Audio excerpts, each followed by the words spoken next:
Isang mapagpalang hapon sa ating lahat, mga kalodi, kaluds. Hello mga Lods. Mag-live lang kami ngayon kasi wala kaming ma-upload.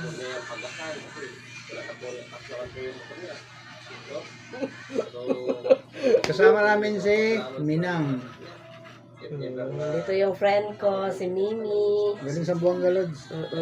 natin ang kanyang channel, yan, Patination Vlog. At opo, ibangin din po na niya yan. Paki-like naman, paki-subscribe yung channel namin. Kung ano man ang Chad Lakwatser Official. Ang pag-usapan natin ngayon. About life. Kalukuhan. At wala ka ng po yan pang sarili si Patination ng kalinga. Ang kaya lang yan ibigay ay siyempre hindi na makalakihan kung mayroon man bariya-bariya, no? So